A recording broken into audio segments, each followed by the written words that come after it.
Okay, Win or Lose just had its finale on Disney Plus, and here's what I think about it. The show is great. It is super great. It is awesomely great. If you haven't watched it, you should watch it. I'm going to get into some spoilers here, but honestly, maybe you should just hit pause.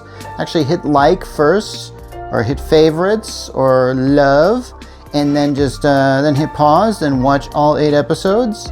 The episodes are pretty short too. I think they're only like 20 minutes long, honestly. Well, they felt like they went by fast, which is usually good, and that's usually a good sign your show is doing great, because you got some good stuff going on. Anyway, so I talked about Win or Lose before with its premiere and how this show is doing something that I think is very interesting. The fact that it's creating its own connected universe, where you have essentially this Little League softball team, and you're seeing the story being told from the point of view of all different characters. Now, there's an advantage to this type of storytelling. You can really get involved into another characters, and while characters like story, and you're starting to see because in some stories a person is a villain, but in sometimes they're the protagonist. And so there's kind of an intersection of where these stories are. I really like this. The first 2 stories were about the coach's daughter, who has to deal with stress and stuff like that. And I can't really remember what the second story was about now that I think about it. But there are a lot of different stories going on here. So there was one story in which you meet a gal who is basically helping students cheat so she could make money because she wants to go into softball the next year. That's happening. And then in the other story, you're actually seeing this gal's mom, who is the one who just has an earring that just says "Cool Mom." And honestly, I want to know more about this character. And yeah, I got my episode about this character, and it was done really well.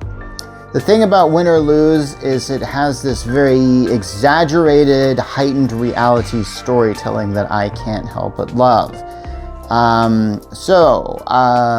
Let's get to the finale here, which deals with the coach, played exceptionally by Will Forte. For some reason, I think Will Forte has this very distinct kind of voice that every time I hear it, I always go like, "Oh, hey, that's Will Forte." And the thing is, this coach ends up sort of being, there's a play in this game that he doesn't agree with, and you can see him sort of start to puff up, and you can see that he's sort of losing his temper. Now, the funny thing about this is that to the kids, I think that this is kind of how they see him. He sort of becomes this ginormic giant, and just sort of, and it almost gets into a kaiju movie territory at this softball game. He gets so large and puffed up that his daughter manages to bring him down, and honestly, I think that's a pretty kind of an awesome sort of ending to this, because at this time, this coach is being, I guess, ousted. It doesn't really make any sense, but the parents are all getting together and they think another coach might be a better choice for leading the team. Although this coach got them to the championship. I'm not really certain why in the world they're trying to push him out, but I actually think that's kind of part of the story, because I have seen this happen before, where somebody is doing a really good job and then other people just step in and say, "You know what, we're going to replace you." I've seen this happen before, because they think, "Oh, well, this guy's taken it to this level, but this guy can take it to this level." It's a story told time and time again, and the thing about Win or Lose is its stories actually feel very real. For example, I really like this one story they tell about this the pitcher of this thing. I think his name is Ewan, and he gets involved in a relationship with this one gal. And when we see Ewan, he's got this strange inside place that's made of cardboard, and they use this really interesting form of animation where everything's made of cardboard, and there's this little him in there. And it's really funny when he's trying to open up with his new girlfriend. He says, "I have a confession to make," and he shows his little self there. And here's the thing, I can't help but wonder what in-universe is really happening. Just like I'm wondering with the coach how he's all puffed up and stuff like that, and I'm just going like, okay, what is really happening in the story? But because I get the feeling like if this coach were to lose his temper to a severe degree, he would, of course, be fired. And I think that what we would see from the kids' point of view would be even more terrifying than what they actually showed on the show. But hey, that's my opinion on this.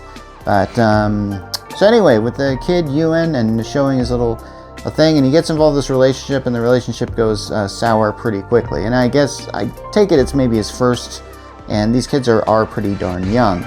And when it crumbles, they show his little inner fortress thing, his heart crumbling, and which I actually think was kind of cool. The problem is I never really felt like this kid got his sort of due. This is the issue when you're telling a story like this. You set up all these plot lines with these characters, and then by the end, which would be the championship game, you have them come together. And here's the thing, I didn't really buy Ewan suddenly just kind of happening. He just suddenly, like, you see his little guy and his heart just suddenly, like, even though his world has crumbled, he manages to get up, and then he kind of helps. He's one of the persons that helps the coach calm down. And I guess that's kind of an interesting thing to happen. But then he does say I'm sorry to his, his crush, which I kind of thought, okay, that's kind of interesting. Now, there was a subplot, I believe, with this little kid who's like the younger brother of one of the players. And we see this kid kind of navigating his world, and you can tell like he's just the younger brother who's just kind of being dragged along for the ride. Now, there is a storyline that I'm told was cut out about a transgender kid, and I think I mentioned this before. I think there's a character that feels like it should have been this character that was the transgender kid. And that would probably be Kai. And we see that before the second to last episode.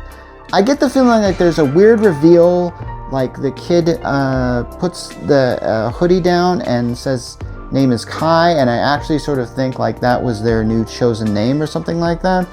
There's a scene where they're taking down photos of them, and I sort of get the feeling like this is probably the transgender kid plotline.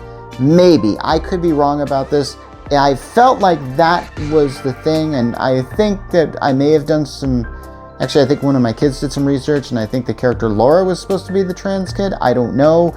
That didn't really make sense for the way the plot lines seem to be organized and set up.